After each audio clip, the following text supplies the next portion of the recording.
This is the Straight Up Breakdown Podcast. Exclusively on the Herd Out Media Network. Tell it to me straight up. Hello, and welcome into the Straight Up Breakdown Podcast, proudly part of the Hill Varsity Network. I am Greg Smith.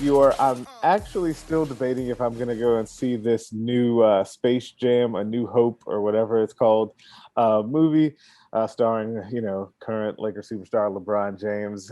My guest today is already shaking his head at me. I am joined by Derek Peterson, staff writer and football guy for Hill Varsity. Derek, thank you for being back on the show. How are you? Always good to be on. Thank you for having me on. A couple things that I would like to point out. We only recognize one Space Jam movie on the Hill Varsity Network of podcasts. Okay. And that is Michael Jordan's Space Jam. Another thing, I appreciate you having me on. I've made multiple appearances on this podcast, and I know I've been on Brandon Vogel's podcast, the ID Preview. Have yet to be on the other two. So something's going on there. We're going to have to get that rectified. And then the last comment that I wanted to make was just, I was in a movie theater this weekend for the first time since the pandemic started. I went and saw the new Black Widow movie with my wife. Okay. Very cool. Very cool to hear the Avengers song playing in the background at a movie theater again. So go see that instead of the new Space Jam movie. Yeah, I definitely will see that in the theaters. I still haven't actually, this is going to stun anyone listening to this has followed along with me for any amount of time. I have not seen the new Fast and Furious movie yet. Mostly because you look shocked too. Mostly because we were out of town when it came out, and my initial plan was I wanted to find a way to go and do it while we were in California. It did not happen, so we have to figure that out. But I am actually going to a movie theater for the first time. We're recording this on Wednesday, to see In the Heights. We are going to do that. There's like an event that's happening here in Lincoln that we're going to be able to do that. So I am looking forward to that because we do go to movies, or used to go to movies all the time. So I am looking forward to being back in a theater. Now I did not have Derek on just to talk about movies, though we could do that. I could probably make this entertaining and get there for about a solid hour. Yeah, you're my movie guy. You're my movie guy. We could do that. And at some point I do plan on doing that. Today is not that day, because every episode we start off the show with a segment called Coach Speak, where we go over something that a coach, player, or talking head said. And then we kind of tell you what they really meant. Coach Speak to Real Talk. This week, for the first time ever, the Coach Speak comes courtesy of my esteemed guest. So Derek is the person that we are bringing on the Summer Jam screen here. And I'm going to ask you about your headline, actually, that is up on HillVarsity.com right now from your Sunday column, or your Monday column that runs early on Sunday. The headline is, looking at defensive position rankings in the Big Ten and wondering what the Huskers need to do to see some love. So Derek, what did you really mean by that? It's interesting that this segment is normally reserved for people who are very smart and knowledgeable in their given field, in this instance, football. And this column that we're doing where you're breaking trend for the first time, this column has a kicker that says, "This local dummy thinks they can." I just think that that's great. A little bit of irony. Thank you for that. So a week ago, this column was the second part of a two-part look at just Phil Steele's position rankings. He just ranked the top 60 groups: quarterback, wide receiver, running back, offensive line, and then on the defense, he had defensive line, linebacker, and defensive backs. And if you weren't in the top 60, then you were in the unranked category with just the big jumble of bottom half of the country units. Basically, are you average or above average? And if you're not in the top 60, then you are, I guess, technically below average. Nebraska was about where I expected them to be offensively. Defensively, Nebraska was unranked on the defensive line. The Big Ten had 8 schools in the top 60. Northwestern closed us out at number 58. The Big Ten had 4 programs in the top 60 for linebackers. Wisconsin at number 6, Penn State 15, Iowa 21, Ohio State 30. Nebraska was unranked in that, which was a little, caught my eye a little bit. Particularly because, a lot of the advanced stuff right now really loves JoJo Domann. Nebraska's got just a ton of stuff coming back. And then defensive backs, where, I can make the case that Nebraska has, the the best or second best group of defensive backs in the Big Ten. Nebraska was number 54 nationally and 10th in the Big Ten. Indiana was number 7, Iowa number 9, Wisconsin number 10, and then so on and so forth. And like I made the point, I was like, I mean, it's hard to argue with Indiana being there. They've got a really, really good collection of cornerbacks. Your guy Tom Allen has done well recruiting defensive backs to that program, and they've got. I mean, if you don't have Cam Taylor-Britt as your number one corner in the Big Ten, then you've got Tywan Mullen from Indiana as your number one corner in the Big Ten. So that one was fine. But just seeing Nebraska so low, it was interesting because a lot of us here locally expect that to be the stronger of the two sides of the football for Nebraska this fall, and think that, you know, we can say that with a good deal of confidence. There's just a lot of questions on the offensive side, not as many questions on the defensive side. They returned just about everything. Bill Connolly's returning production metric, Nebraska's 9th nationally in returning defensive production, which it's a little bit of a weird year because so many people were able to come back that returning production is going to be a little wonky, because it's just not normal. But usually returning production is a good indicator of improvement year over year. And if you look at Nebraska, they've shown defensive improvement both statistically and with the eye test at all 3 levels each year since Chenander took over. And sort of the numbers that I pointed to, you look at havoc rate, it went from 10%, 10.4% in 2017 to 17.3% last year, which is a pretty big jump. The national average in 2017 was 16%. Nebraska ranked 129th out of 130 FBS programs in havoc rate. Now it's exactly what it sounds. How tackles for loss, passes defended, and forced fumbles. How many of those do you create as a function of plays faced as a defense? Which is really what this defense wants to do under Eric Chenander, this 3-4 attacking scheme. Just make a bunch of splash plays, and it doesn't necessarily matter if you give up a bunch of yardage, because if you're making those splash plays, then, you know, odds are we're going to be getting the ball back for our offense, that kind of thing. Nebraska's improved there, but also they've improved significantly as a run-stopping unit. They go from, in 2017, they were 124th nationally in yards per carry allowed at 5.6. Last year, they were at 4.2, which was tied for 56th nationally. So they've jumped up into the top half of the country. And like I've written a couple times this offseason, the difference between 56th, where they're at now, or where they were at last year, and like a top 25 defense, so number 25 in yards per carry allowed, is a half a yard. So you can kind of get there organically if you just take out some of the missed tackles, things like that. Some of the mental mistakes, it's probably pretty easy to get there, but you know, it might not, you know, like the difference between 4.1 yards and 4.2 yards allowed on average it's not significant. Where Nebraska made a ton of strides last year that mattered a ton was on third down defensively. They gave up 54% conversion rate on third down in the first 4 games of the year. And then they gave up a 24.5% conversion rate on third down in the last 4 games of the year. Now, I extrapolated, which is not reliable to do, but they went from one of the worst third down defenses in the country to literally the best third down defense in the country over the last 4 games. And so you take all that into account, the fact that, you know, we know because we study it so closely, they have made strides both recruiting and in the weight room at just upping the physical profile of this football team, particularly in the front 7, but not specifically in the front 7. And then you take into account everybody's coming back and you think, yeah, this defense absolutely should be primed to make a jump. And so when you're talking about preseason projections, they kind of check all of the boxes that you would want to see for a group that you were projecting as one of the, you know, the top 25 or so units in the country. They've got playmakers in Cam Taylor-Britt and JoJo Doman that are some of the best at their position, respectively. And they've just got a lot of guys coming back.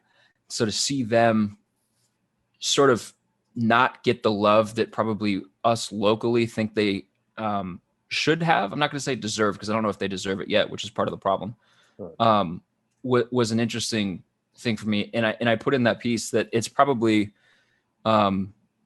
it's probably a reality check between the way that they are actually viewed and the way that we think they can be viewed later on. Now, usually if you're talking about projections, you're going to be leaning more towards like the latter camp, right? But like, it just seemed like I was shocked by it. I was taken aback to see Nebraska particularly so low in the defensive back rankings. But then I thought, I mean, it's not really that big of a deal.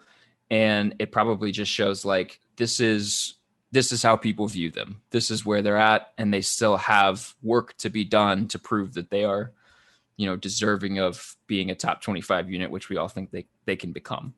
Yeah, and that's really, man. So that's why, on one hand, I was like you, taken aback to see the rankings, because I do think that they're better, particularly for me, really on the defensive line than what they got credit for here in these rankings, but also in the secondary, and you can also make the argument for the linebackers as well.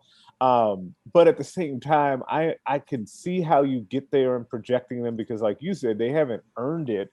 But then the purpose of projecting is saying we think this is going to happen, or this is where they're going to end up being. So you would then think, because of the returning production, that they would then get a little bit of the benefit of the doubt with that. But to play devil's advocate on that, like we've kind of said, like they don't necessarily deserve that unless you really look at kind of the back end of last year and you see kind of what the production was there and how well the defense played down the stretch. So I kind of go either way, but it is difficult to see these numbers and to just say, okay, I'm totally in agreement with you. If you're going to put Indiana as the top defensive back unit in the conference, okay, fine. After that, I think you kind of basically have a mixed bag.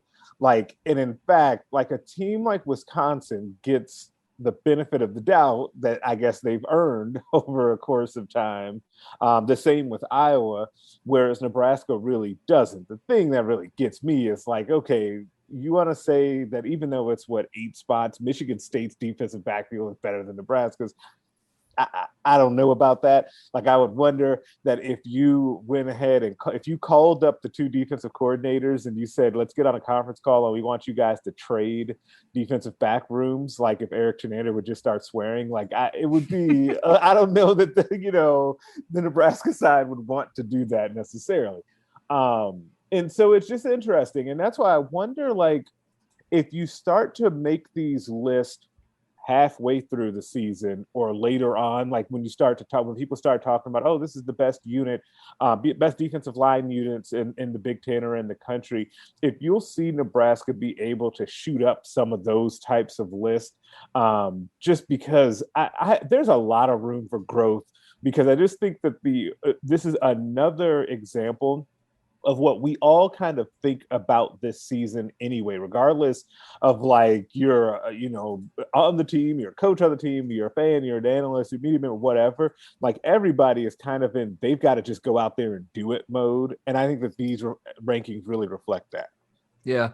And I know that this is not the entertaining take, but it's a little, to me, it feels a little bit like something that you said a couple of days ago when we were talking about PFF ranking the top 20 coaches in college football. Like, once you get outside, like the Dabos, Nick Sabans, it's really about preference in terms of how you're ordering. So like, Ohio State has, in Phil Steele's eyes, the number 1 defensive line in the Big Ten and the number 4 defensive line in the country. That's fine. That's justifiable and it's quantifiable. Beyond that, it's really kind of preference and what you want and what you want to look for and things like that. And so, like, one person could argue that Nebraska's defensive backfield is better than Iowa's, and one person could argue that it's not.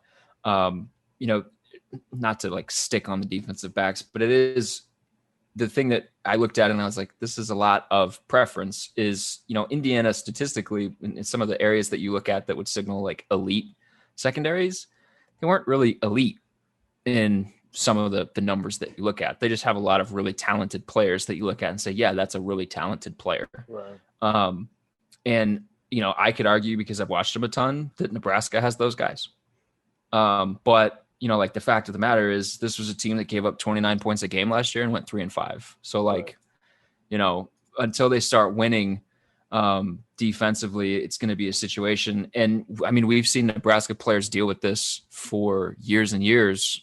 When they move on to like the next level and they go through draft processes, they're devalued a little bit because of the team success. And so like if Nebraska had gone 5-3 last year and not 3-5, but the defense played exactly the same, they'd probably be a top 40, top 30 unit viewed defensively. I mean, Bill Conley's S&P Plus projections for the season have them at 19 nationally, which is about where I think they should be.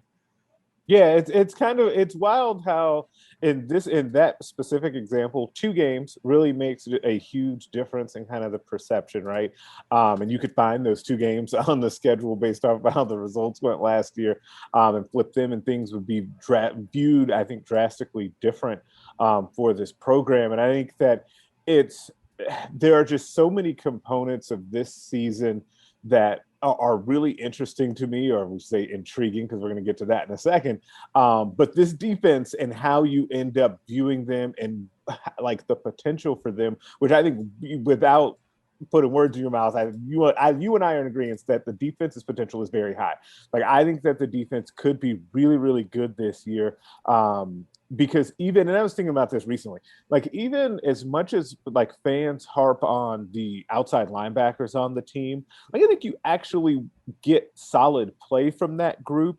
It's just the difference between having that Khalil Mack style, like wreaking havoc on every play, disruptive outside linebacker that can get after the passer and not. And just having solid guys at the position. That's where I think Nebraska is in now. I don't think that they have guys at outside linebacker that are like actively costing you out there. It's just whether or not those guys can wreak enough havoc to really stand out and make impact plays. Let's break that down. Outside of JoJo. That's the guy. They do have that guy. It's just not, he doesn't look like a Khalil Mack. He doesn't look like what has become like the prototypical edge rusher outside linebacker. He had 13 and a half havoc plays last season, which was pretty impressive. Right. He played a bunch of snaps, but he had 5 passes defended and 6.5 tackles for loss. He's a multi faceted defender that can do a lot of different things for you. He is, and we've talked about this. I think we'd both like to see that position continue in their defense that he's sort of carved out as his role, just because it is different. And I think too, part of it when you're talking about like projections is just because of that fact. It's probably a little hard to evaluate him, because like when you talk about Tywan Mullen versus Cam Taylor-Britt, like they're doing similar things. And then you look at like JoJo Domann versus another outside linebacker in the Big Ten, and they're just not doing similar things. They're just, his role is just different. So that might play part of it too. Yeah, absolutely. Like I do think that's a big part of it. So yeah, I think that people are underselling what Nebraska can do defensively. But at the same time, I do think that it's a little bit justifiable based on the results. But I mentioned the word intriguing. I want to pivot a little bit because Derek, again, this summer put out his 10 most intriguing Huskers. Cam Jurgens, spoiler alert, came in at number 1. You can go and read all of these at hailvarsity.com. I'm going to run through the list quickly. Cam Jurgens was 1. Samari Torrey was 2. Damian Daniels 3. Luke Reimer 4. Matt Sichterman at 5. Adrian Martinez 6, Gabe Irvin Jr. was 7, Quentin Newsom 8, Oliver Martin was at 9, and Nick Henrich was at 10. So I want to start here with you, Derek. As you put together this list, and I guess it's hard to surprise yourself, but I'm going to ask you anyway, were there any names as you kind of jostled the list around and kind of moved things around, was there a name that stood out to you that placed a little bit higher than you thought would? I wouldn't have put Gabe Irvin on the list before the spring. Okay. And I might not have. You played a role in that, I will say. Oh boy. You kind of convinced me or nudged me toward the ledge of, well, Gabe Irvin might be the starter. I after the spring, I really considered putting Isaac Gifford or Javon Wright in at like that 10, 9, 8 range. Okay. And I thought about leaving Adrian Martinez out. Okay, let me start there then, because anytime you say something like that about the quarterback, we've got to stay there. Why did you consider leaving Adrian out? Is it because you feel like you know what you're getting? It's just not as intriguing as some of the other parts. Why would you have considered that? Yeah, so I think he was number 1 in 2018, his first year, the first year that I did this. I think he was number 1, and then I think he was either number 2 or number 3 heading into the 2019 season. I think like he's been towards the top of the list each year. This year he's at 6. I considered leaving him out just because of like what you said. I feel like we know what we're going to get from Adrian Martinez at this point. And really the only question with Adrian's game is, can you stop fumbling the football? Right. Because you talk about decision-making. I mean, he showed improvement as a decision maker last year. Now he didn't hit the downfield throws all the time that you want him to hit. Sometimes he didn't see them. But to complete 72% of your passes, it's pretty good. It's a pretty good clip. I mean, he set a program record for completion percentage. And I know some of that is buoyed a little bit by them just not testing teams downfield. So you don't have the higher degree of difficulty on some of those throws. But still, 72% is 72%. Right. 71.5, I think was the number. So like he's a really good athlete.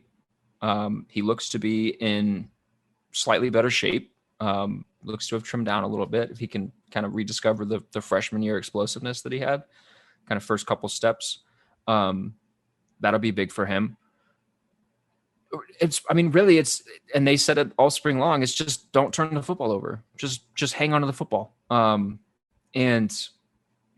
I think he's averaging a fumble like every 15 carries or something like that. And the quarterbacks ran the ball 15 times a game last season. So like there are things that go into it that are beyond his control that will help. But he's averaged 1.3 turnovers a game for his career. He's got 20. I just pulled up the numbers in front of me. He's got 27 fumbles with 15 lost, and he's got 20 interceptions. Not just good. Just hang on to the football. Just can't. Yeah. And if you hang on to the football, he looks a lot better. And we talk about like preference for like these preseason kinds of rankings of groups and things like that. And I said, look at the rest of the Big Ten quarterbacks. There's a case to be made that Adrian Martinez is the best quarterback in the Big Ten this season. Now that kind of depends on how you view CJ Stroud at Ohio State and sort of the role that he's in the room or the offense that he has around him. But just in terms of like what we know about the quarterback, like Adrian Martinez has more experience than anybody not named Tanner Morgan in the Big Ten. And he's produced more just raw numbers than anybody else in the Big Ten. And so like contextually, he's already outperforming his peers in the league. Just don't turn the ball over. And if instead of 1.3 turnovers a game, like let's say he just cuts that number in half for this upcoming season, like where do you view him? You probably view him pretty high.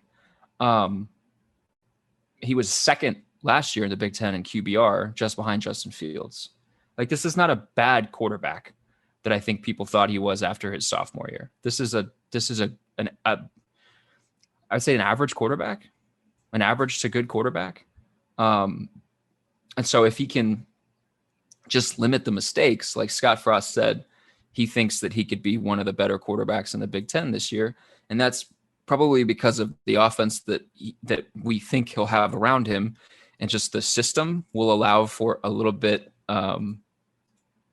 I'd say some inflation for quarterback numbers, if it's really clicking. And so like, yeah, like that, I mean, and it's really boring to write about that. Like, just don't turn the ball over. And that's really the only question with his game right now. And so for that reason, I considered leaving him out, but because he is the quarterback, because he is he's been a 3-year starter. He's coming back for, what would be his senior year if not for COVID and all those other reasons. Like, you're just pure shocked that I suggested that he might get left out. Like, I felt like he's got to be on the list somewhere. There you go. That's how you end up getting there. But like, it's interesting too, because you mentioned that, like, it is like boring / tiresome to end up being in a situation in which you have, writing about Adrian Martinez again. But the other thing that also is a little like wonky, I guess, to write about it when talking about Adrian is so much of this also depends on some of these other guys that are also on the list, right? So how does like Torre, how does he end up actually integrating into the offense? Like, can Gabe Irvin Jr. be kind of like someone that breaks the mold of freshman running backs, like in year one at Nebraska, like in a spotlight where like people are hungry to now see the running back kind of reemerge in this offense, right? Like, it's just so like, and I know that it's Oliver Martin as well. Like, I know it sounds like, go back to the first segment, coach speak, when the coaching staff says over and over again that a lot of this also depends on the people around him.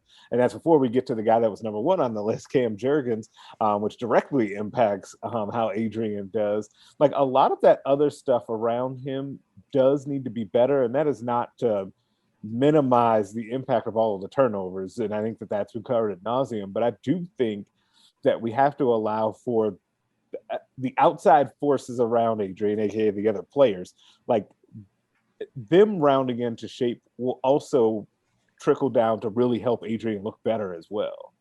Yeah, I mean, and when they say that like the other stuff around him matters for this season, like that has also been true for each of their first 3 years. I was on a podcast with some friends that I had from back in Oklahoma. They're previewing Oklahoma's opponents. I was on their podcast last week to talk about Nebraska, and so like they're not watching Nebraska closely every week, and they just asked me just very plainly, like, what's gone on with the offense, like what's wrong. What's not working? What happened to Adrian Martinez? I was like, well, I mean, it's been a lot of like when Adrian is working, other stuff isn't working. Right. When other stuff is working, Adrian's not working. When, the offensive line is going, no one else is going. And it's been like that, not just with the offense, but like when the offense is rolling, the defense has an off day, like Illinois. Right. When the defense is rolling, the offense produces 28 points against Rutgers. I mean, like that stuff, that's just been the case for them each of their first 3 years. So no, it's not entirely on Adrian. It's a lot of, you talk about, can Gabe Irvin break the mold of Nebraska running backs? Like, really, you're asking, can he break the mold of like what a typical freshman running back produces in his first year? And sort of it becomes, well, do you trust like the numbers, or do you trust like this coaching staff that saw him every single day and watched him work and saw him come in and just had like nothing but glowing things to say about him in the spring? Really, really high on him. And then, like for Torre, like, it's not a situation like where they brought in kind of Ainoa and they said, hey, you've kind of been this average receiver at Cal who is a deep threat, like just be a deep threat for us, but also we like need you to produce a little bit more. Like Torre has already done it. And like, we could argue about the level of play that he was at the FCS, but he was playing in the FCS playoffs.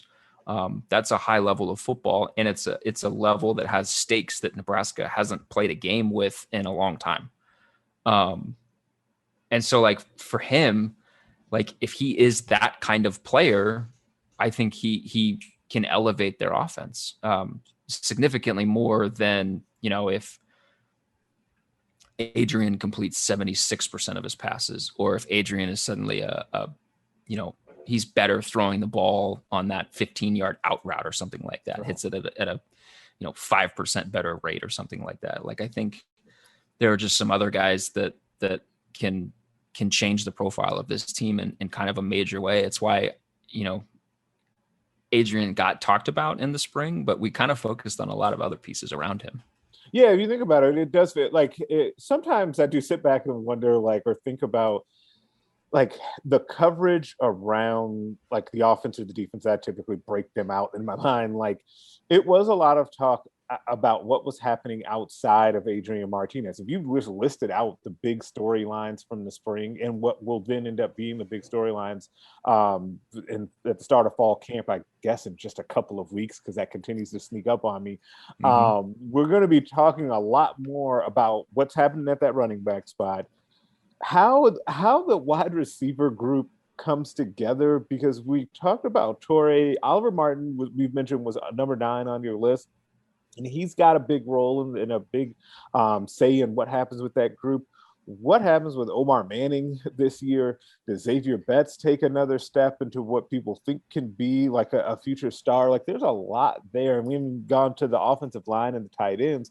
Like, I think that every level of the offense has its own set of questions, which is why you end up in the spot where nobody knows what to make of what's going to happen with the offense this year. And as the closer we get to the season, to be honest, the more nervous it makes me about the offense, because there are just so many questions that I end up saying, oh yeah, that could be fine and it could work out, but boy, it could not. Like, and I think you end up kind of in a tricky spot when you have too much of that. Yeah. You mentioned Omar Manning. I did a thing like before we got to the top 10 where I just said, if we had just done 11 to 20, like if we just extended the rankings, like here's the guys that would have been in that range. Yeah. Omar Manning was 11 or 12. And like I wrote at the time, I was like, if you want to swap him with one of the 2 wide receivers that I had on my list, like go for it. More power to you. You absolutely can. And then, I have 2 offensive linemen in my top 5. Matt Sichterman at number 5 and Cam Jurgens at number 1, which is kind of like to your point about, the other stuff. Like I wrote about Cam, like he is the swing piece. He's the guy that takes this from an average offense to a really good offense. If he takes that next step, which like I wrote in another column, like a early prediction that he's going to be an all Big Ten center this year. And if he is that kind of center, like I think that has a significant impact on how good Nebraska's offense can be. Yeah, I really think that I think of every unit on that offense. The offensive line, to me, has the best potential, and I think we'll see that pretty soon. I still think I agree with you on Cam Jurgens. I think that he has all Big Ten level skill and potential. I also think the 2 tackles have that as well. It's going to be hard for both of them, I think, to break into that this year. I wrote in a piece recently about guys on offense that could take the offense to the next level in 2021 and beyond. I had Turner Corcoran, left offensive tackle, and Gabe Byrne Jr. As those 2 guys, and they, to me, kind of go hand in hand based on what the offensive line does. I think Turner has the most potential, maybe of anyone on the team. I think that if he lives up to everything he could be, that he could be a 1st or 2nd round guy. It just has to kind of happen. Like, obviously, like it needs to kind of all come together and come to fruition. But that's even not really knowing, like, what is the ceiling for Bryce Benhart? And this is a side note tangent, but like he, as a guy who is now getting to, and people kind of forget this, I think, was not like fully focused 100% on football throughout high school, right? Because he was a great wrestler, he was cutting weight and doing all of that.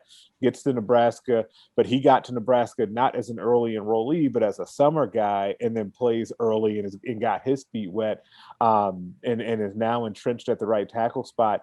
I think that he's a guy that could also take a big leap. And so I just really like that offensive line. And I think that of the position coaches, I like just have as much respect for Greg Austin at his position as anybody, maybe even on the team. So I just think they're going to be really good.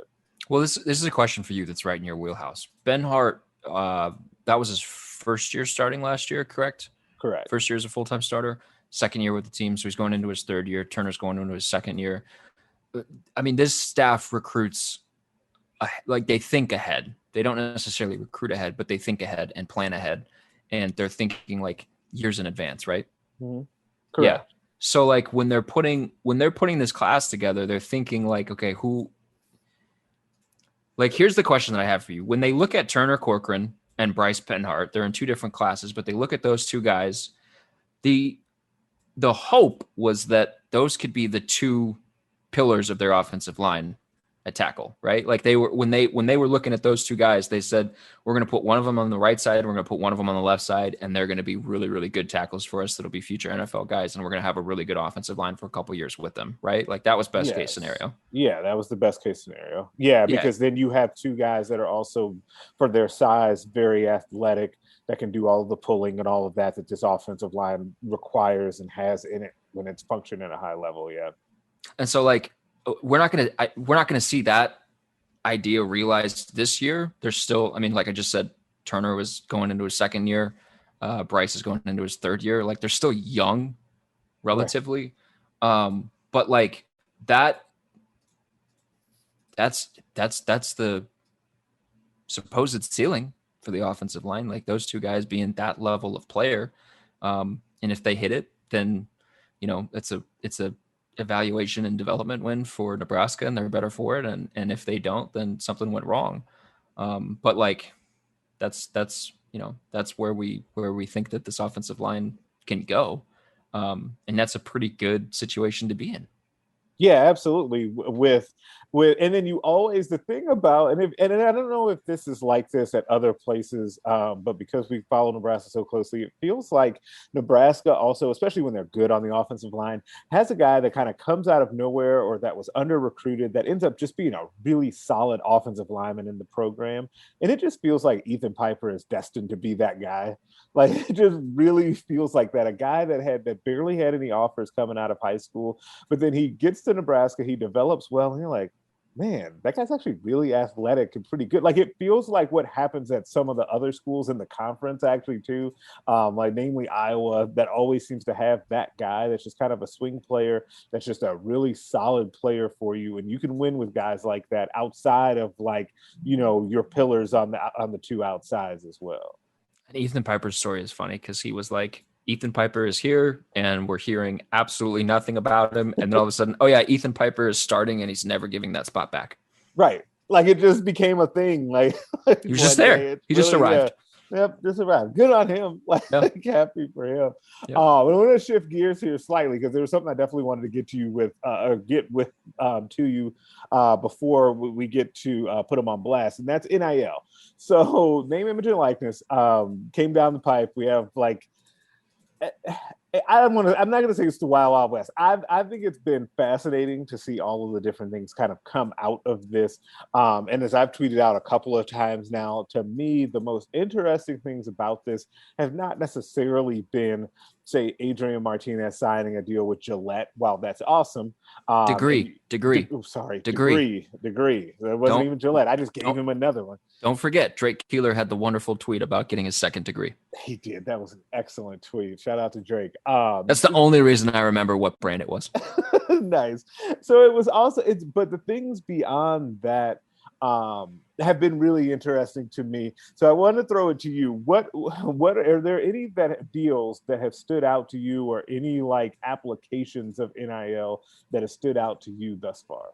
Okay, so when you first gave me like this segment for the show, like I just went pure entertainment factor. Like, and I told you.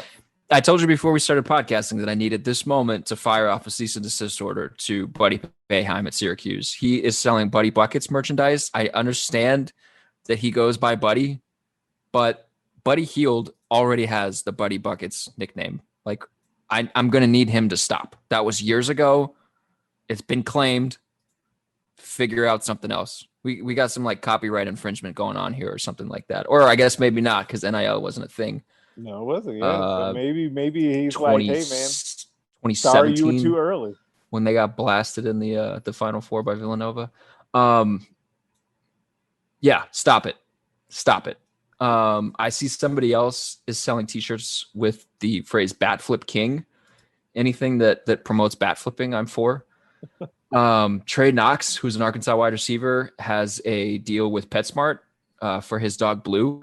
Fantastic. That was one of my favorite awesome ones. Yeah, awesome. And also too, I think that one is really telling, because I think the assumption with NIL stuff was that like the star player on the team is going to get all of the attention, and player number like So you just like rank the scholarship players, like the 67th best scholarship player on the team was going to get nothing. Right. Like Trey Knox had 7 catches for 70 yards in 6 games last year. Like he's not some elite prospect. He's not this like household name. Like I'm probably going to remember the dog's name before I remember his name 4 months from now. But that, I think that's just kind of the beauty of this, is that you can weaponize it however you want to. There was another one. I think it's a Marshall lineman who is an aspiring musician who can now play shows and make money off of those shows as a musician, which is really cool. Jordan Bohannon getting a deal with a fireworks shop is just chef's kiss. It's just perfect. It's just great because he was a firecracker on the basketball court. Best way to describe him. So that one is perfect. Spencer Rattler announcing that he's going to give some of the money back that he makes off of NIL deals, I think is a really good thing. I had Ben Stilley on my podcast last week, and we talked a little bit about like, there are going to be some guys that are going to get caught up in it. Their play is going to suffer, but for the most part, like the guys that are going to be able to like take care of business and be attractive for situations like this, it's just going to be nothing but beneficial for them. Most people might not know this name, but I think it's Cavinder, however you pronounce their last name. It's a pair of twins that play basketball for the Fresno State women's basketball program. They have like combined on Instagram and TikTok, like 16 million followers or something absurd like that. Like people don't know them, and they're going to make bank off of this just because they know how to work social media and things like that. And then for somebody like Ben Stilley and Jojo Doman, that don't necessarily have like a huge social media following, like they're weaponizing this in other ways, and they're doing stuff that's going to be beneficial for people beyond just themselves. So like they're hosting a football camp for kids in the area, which I think is super cool. So I think, like we're seeing some downsides, and we're seeing some like stuff that's going to need to get worked out. But I think by and large, like we're seeing a lot of people do a lot of cool things, and in some cases a lot of good with this, which is cool to see. Yeah. And I think that honestly, overall, that is what has stood out to me, that there has been a lot more good than I think a lot of like naysayers or doomsday scenario painters, alarmists were kind of painting about this, saying that, oh, it's just going to be boosters standing outside of facilities handing out checks or money so that they can get deals to get recruits to come to their team or to get players to stay. And what we've seen is, and while we have seen that deal was it Miami with the MMA deal or MMA gym, where they're paying is it $200 to every minimum to every player on the team. And while you're going to see some of that, and I would be curious to see moving forward if deals like that continue to pop up at other like hungry schools to kind of come back to relevancy. Like I would be curious to see if that's going to continue. When you've seen that, but you've not seen a ton of that, but you have seen a lot of deals where I think was it De'Aaron King actually at Miami, that with the quarterback, that said that they kind of negotiated another deal for like everyone on the team to be able to be paid. The Spencer Rattler one was one of the first ones that I remember seeing, at least with I think it was Raising Cane's, right? That where he was going to donate money. And there were multiple players that decided to do that. There's one that I've lost the kid's name, that had like he draws antique cars, and they were really awesome drawings, and he's now able to sell those, like stuff like that. Like the one that you mentioned I had seen too, the kid that can play shows, was really great. One interesting one to me at Nebraska even is we are both beef jerky enthusiasts, right? We love Cam Jurgens' nickname, his logo, and all of that. Did you see the deal where Matt Sichterman designed the website for that? And now Matt Sichterman, who was number 5 on your most intriguing Huskers list, they all call him like the smartest guy on the team, right? When we got to be introduced to him this spring, all of the players were telling you that, and his background in computer programming, Greg Austin mentioned it as well. He's designing those websites for the team. And so that's great. So then he gets to be involved in that in a different way. I just think that there's a lot of different cool things that are happening with this that go beyond like, hey, let's see like what the quarterback is being paid on Team X. Like, I just think there's a lot happening here, and this is just the tip of the iceberg because it's just going to continue, obviously, and that's before you start to get to some of the other, like, and I'm like stunned that this has not happened at Nebraska. Notre Dame's offensive line got sponsored by a beef company out there in Indiana, like, and I'm stunned that hasn't happened here at Nebraska. Like, that has to be in the works, right? Okay, like, some company that produces like PVC material for like construction Yeah, company, like somebody needs to sponsor the pipeline. Yeah, like that. It has to happen. Like and Yeah. it's just like a smaller local business that's trying to get emerge. Like, it has That's to like happen. just waiting to happen. Wow. Yeah. Like, it has to. Now I'm shocked that hasn't happened yet. Here's the I think the best thing that NIL has done and will continue to do. And it addresses like a problem that we have with the way that we view professional and collegiate athletes. I feel like, and it's gotten worse lately, but I think it's always been a problem. We view professional and collegiate athletes through this just very narrow prism of like, you are there to entertain me. And so the only value that you hold is what you can do on a football field, soccer field, basketball court, hockey rink, whatever, baseball diamond. I don't want to leave anything out. So like, that is what I care about. And I care about nothing more. And anything that you are outside of that does not matter.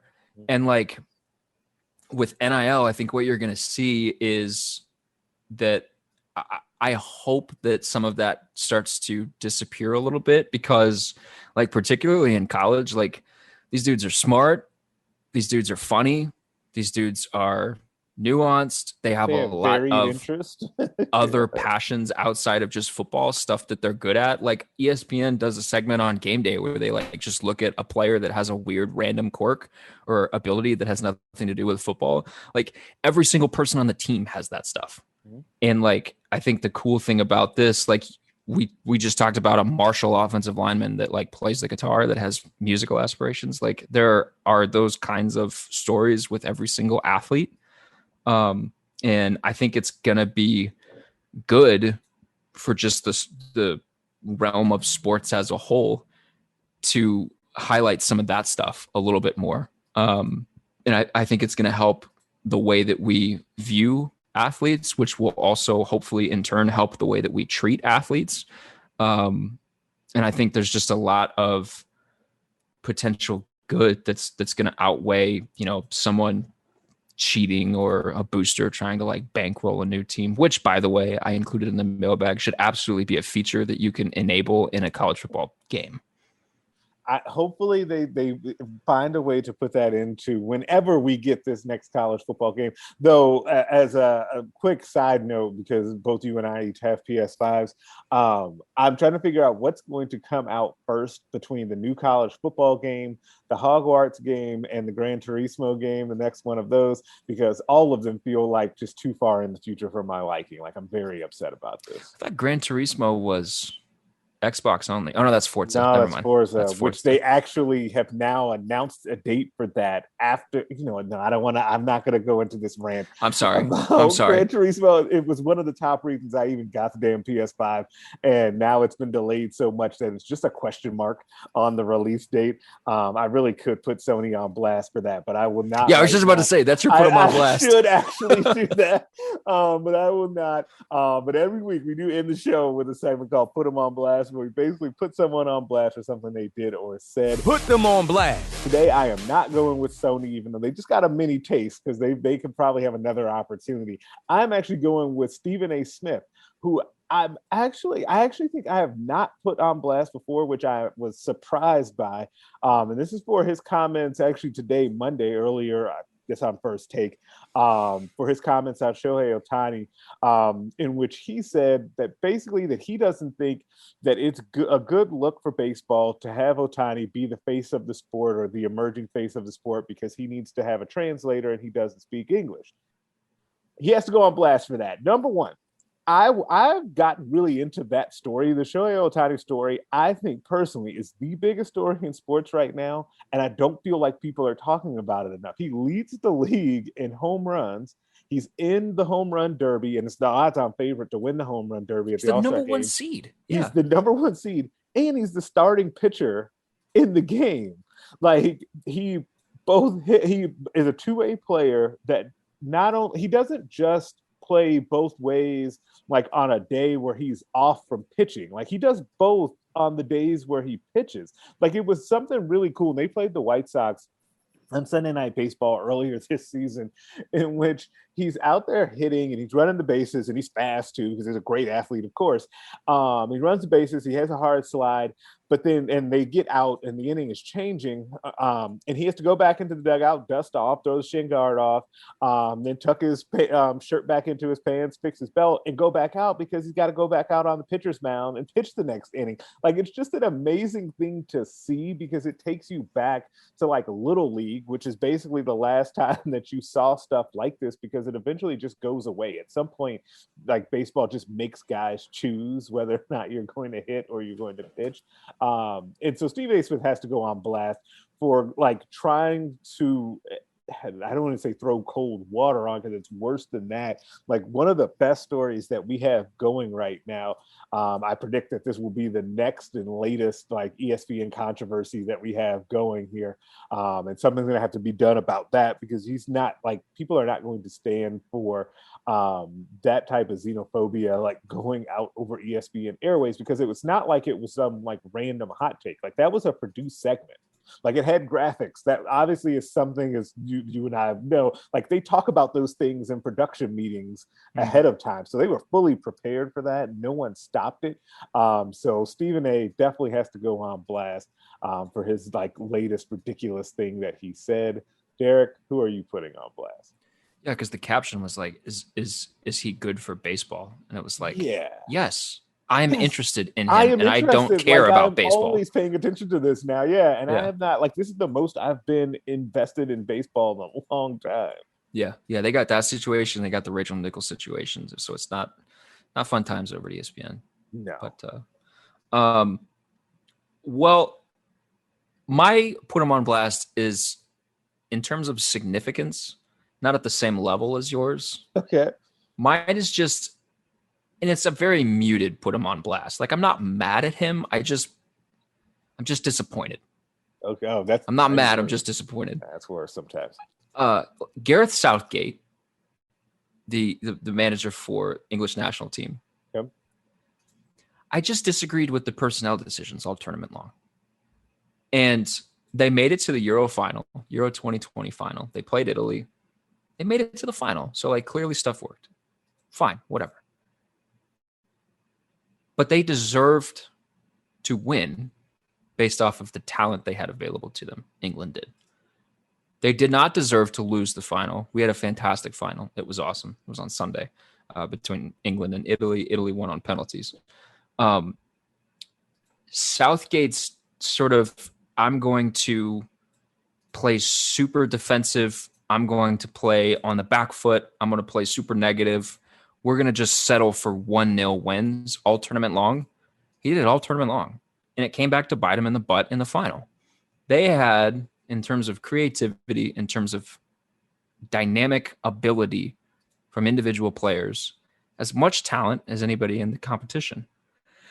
And we get into, like they showed it against Ukraine, I think in a knockout game. And like Ukraine turned off a little bit defensively for a few minutes and England made them capitalize. But like, England had the potential to beat teams, every single team that stepped on the field with them, by 2 or 3 goals.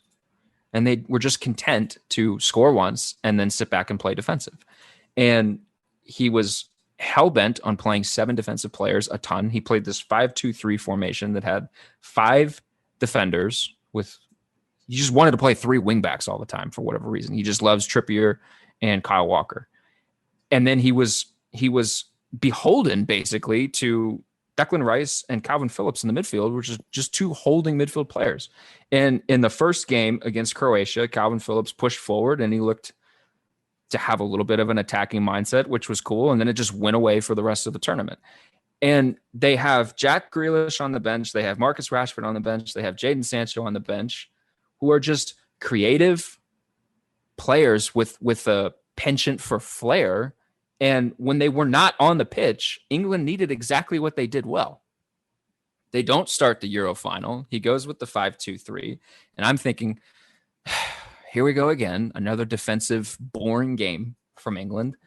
And they actually look really good to start. And Luke Shaw scores in the second minute, and their wingbacks are playing really, really well. And they get a 1-0 lead right away, and they take it into halftime. And then he switches the tactic again and goes back to the park the bus. We're going to play defensive. We're not going to attack, and just played for penalties, which I don't understand why you would ever play to do that. He played for the 1-0 win, and then when Italy equalized, he played for penalties. And he puts Jordan Henderson into the game, who is not a penalty taker, who was never going to take a penalty for them, to sort of just hold the line until extra time and then until penalties. And then we get close to penalties and there's a minute left in extra time, and he decides to take Henderson off, and he's going to put Jadon Sancho and Marcus Rashford on specifically to take a penalty. And he puts these players on cold with no warm-up, and then they both miss their penalty, which, like, it's not always going to happen, but there's a higher chance that will happen when you put them in the way that you did. And then he has Bukayo Saka, a teenager, take the most important penalty of his entire life with a Euro title on the line. I just think he mismanaged the situation. And they had enough talent. And I'm not saying he did a bad job, because, again, they were in the final. I just think they could have won and probably should have won. And as somebody that was pulling for England once Spain went out of the tournament, I was just sad that they didn't win. So I guess, quote unquote, put them on blast, though I'm not really super angry about it. I'm just disappointed. I'm not mad. I'm just disappointed. I'm just disappointed in your decision making, Gareth. I'm not mad. I'm just disappointed, which is oftentimes worse. And it's funny, though, because so I got into this because I told my wife this. I was like, man, and this was it was not for the final. It had to have been for the semifinal, where I just saw so many people tweeting about this. And I'm sure this has happened to some of you listening out there, where, like, there's a sporting event that you were not watching and you didn't necessarily plan to watch it, but you just see so many tweets about it. Like, you just got to get in on the action. That happened to me with this soccer, right? And so I'm like, okay, so the next one is coming up. We got Italy, we got England. Like, I've got like this weird thing going on like my Instagram, because like a few of my like Peloton instructors are like, some of them are in England that I really like, and one of the women has Italian heritage, so she's really pulling for Italy. So we've got this thing. I'm seeing it everywhere. Like, I can't escape this thing. And so I'm like, okay, I'm gonna tune in. I don't know all that much about soccer. The only thing that I knew, though, for sure, was that England was playing kind of not to lose instead of playing to win. That's all I really knew. So it's perfect to me that you went and put the manager on blast for that, because that was really the thing that I could comprehend about what was happening. Was even I could tell that they weren't attacking enough.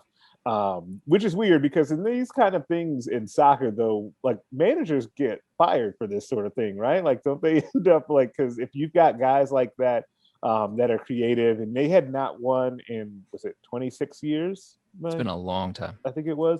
And so those sorts of things get you in a lot of hot water. So I'll be curious to see what happens kind of moving forward, especially considering they have young, exciting players on their team.